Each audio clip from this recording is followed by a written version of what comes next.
बिस्मिल्लाहिर्रहमानिर्रहीम। Welcome to superior group of colleges Dera Ghazi Khan. Chemistry book 1 chapter number 2।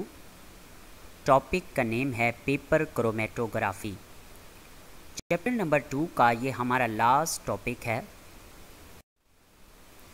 Paper chromatography. Paper chromatography basically method of partition chromatography है, यानी ये partition chromatography की ही example है। इसके अंदर स्टेशनरी फेज इज़ लिक्विड से वाटर हो सकता है H2O adsorbed on paper. Paper solid है जो कि इनर्ट है और पेपर के ऊपर लिक्विड एडजॉर्ब्ड है जो कि स्टेशनरी फेज का काम कर रहा है। पेपर के ऊपर पेपर के अंदर छोटे छोटे पोर्स होते हैं और वाटर जो एटमॉस्फेयर में मौजूद है वो उन पोर्स के अंदर एड्जॉर्ब्ड हो जाता है लिक्विड जो कि स्टेशनरी फेज का काम करता है। Adsorbed liquid behave as immiscible liquid to the mobile phase. ये जो एडजॉर्ब्ड लिक्विड है मोबाइल फेज के साथ ना तो मिक्स होगा ना रिएक्ट करेगा, उसके लिए ये इममिसिबल होगा। Mobile phase is usually organic solvent. Organic solvent होते हैं, एसीटोन है, क्लोरोफॉर्म है, या फिर एक या एक से ज़्यादा ऑर्गेनिक सॉल्वेंट को मिक्स कर दिया जाता है और उनसे मोबाइल फेज तैयार किया जाता है जो स्टेशनरी फेज के ऊपर मूव करेगा। This solvent passing over the adsorbed liquid, उस लिक्विड के ऊपर चढ़ता है। अब लिक्विड पेपर के अंदर एडजॉर्ब है तो पेपर के ऊपर वाटर ऑर्गेनिक सॉल्वेंट मूव करेगा, ऊपर चढ़ेगा, और वो जो ऑर्गेनिक सॉल्वेंट है हम उसे कह रहे हैं कि वो एडजॉर्ब लिक्विड के ऊपर पास ओवर करता जाता है। पेपर क्रोमेटोग्राफी के 3 तरीके हैं। 3 तरीक़ों से पेपर क्रोमेटोग्राफी की जाती है। Ascending paper chromatography, descending paper chromatography, radial या उसका दूसरा नाम है सर्कुलर पेपर क्रोमेटोग्राफी। असेंडिंग में ऊपर चढ़ना, डिसेंडिंग में नीचे उतरना, और रेडियल का मतलब होता है चारों तरफ फैल जाना, हर तरफ दायरों में फैल जाना। मगर हम इनको डिटेल से डिस्कस नहीं करेंगे, हमारे कोर्स में सिर्फ असेंडिंग पेपर क्रोमेटोग्राफी ही डिस्कस होगी। Ascending paper chromatography, solvent mixture placed in chromatographic tank. Right side पे जो टैंक दिखाया गया है ये क्रोमेटोग्राफिक टैंक कहलाता है। सबसे पहले हम इसमें सॉल्वेंट मिक्सचर इंसर्ट करेंगे। सॉल्वेंट मिक्सचर वो मिक्सचर है जिसको हम एज अ मोबाइल फेज ले रहे हैं। Tank is covered with lid to homogenise its inner atmosphere. उसके बाद इस टैंक को ढक दिया जाता है ताकि इंटरनली इस टैंक के अंदर सॉल्वेंट का जो मिक्सचर है उसका एटमॉस्फेयर होमोजेनाइज हो जाए, एक जैसा हो जाए। उसके बाद take 20 centimetre strip of Whatman chromatographic paper number 1। ये एक स्पेशल पेपर होता है फ़िल्टर पेपर की तरह, और इसको हम क्रोमेटोग्राफी में यूज़ करते हैं। इसकी 20 सेंटीमीटर लंबी स्ट्रिप काटी जाती है, चौड़ाई में वो 3-4 सेंटीमीटर हो सकती है। उसके बाद draw a line by pencil 2.5 centimetre above from one end of paper. Paper के एक एंड से तकरीबन 2.5 सेंटीमीटर ऊपर लेड पेंसिल से एक लाइन लगाई जाती है जिसे बेस लाइन कहते हैं। Next, a drop of mixture placed on base line.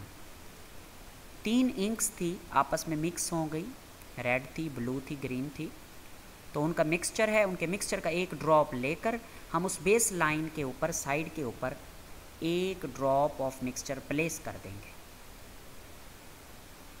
Next, spots of known components may also be placed along side.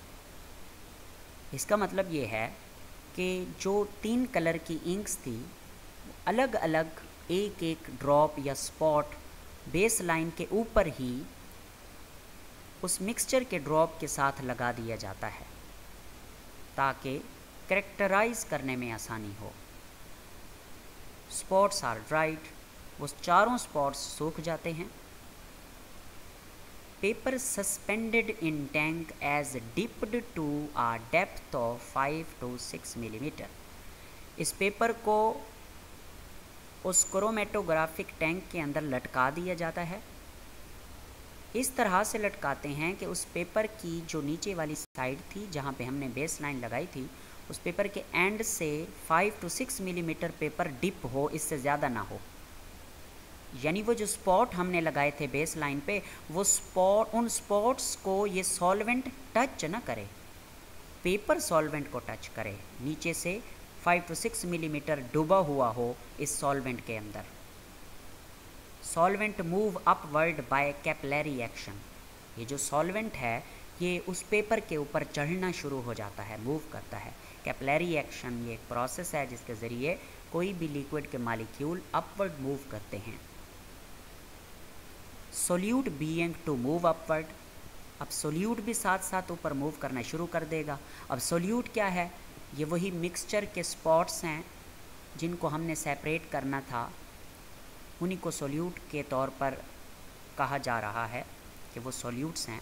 तो सोल्यूट्स भी साथ साथ, ज़ाहिर है वो जो लिक्विड मूव करेगा ऊपर, सॉल्वेंट ऊपर चढ़ेगा स्टेशनरी फेस के ऊपर, ये मोबाइल फेस सॉल्वेंट ऊपर मूव करेगा तो साथ साथ वो उन सोल्यूट्स को भी लेकर जाएगा। When solvent front has move to 3/4 of the length of paper. जब 3/4 ये सॉल्वेंट ऊपर चढ़ जाता है, पेपर के ऊपर मूव कर जाता है, रिमूव फ्रॉम टैंक, तो हम पेपर को टैंक से क्या कर लेते हैं? रिमूव कर लेते हैं। इस डायग्राम में देखा जा सकता है कि लेफ़्ट साइड पे, बिल्कुल लेफ़्ट साइड पे ब्लैक कलर का स्पॉट, फिर उसके ऊपर ग्रीन, फिर उसके ऊपर ब्लू, फिर येलो, फिर रेड। तो ये मिक्सचर था इस ब्लैक वाली जगह पे, और साथ इस मिक्सचर के साथ हमने एक स्पॉट डाला था ओरिजिनल कंपोनेंट ब्लू इंक का एक, और साथ में ग्रीन का, और साथ में रेड का, फिर साथ में येलो का। तो जैसे जैसे सॉल्वेंट ऊपर मूव किया तो इनमें मौजूद कलर्स भी ऊपर मूव करना शुरू हो गए, और हर कलर या सॉल्यूट जो उस मिक्सचर में मौजूद था एक स्पेसिफिक प्लेस पे जाके रुक गया। ग्रीन पहले रुका, फिर ब्लू है, फिर उसके बाद येलो, फिर उसके बाद रेड। और इनको समझने के लिए हमने साथ में ओरिजिनल कंपोनेंट भी लगा दिए थे, ब्लू भी लगाया था, ग्रीन भी, रेड भी, येलो भी, और उन्होंने भी साथ साथ मूव किया। तो ग्रीन के सामने ग्रीन है, ब्लू के सामने ब्लू है, रेड के सामने रेड है, येलो के सामने येलो है। ये अलहदा से जो हमने नोन डाले थे नंबर 4 पे जो आपको दिखाए गए हैं, तो ये समझने के लिए, ताकि हमें पता चले। फिर हम क्या करते हैं कि ये जो पेपर बाहर निकाला जाता है इसे ड्राई कर लिया जाता है, इसे क्रोमेटोग्राम कहते हैं।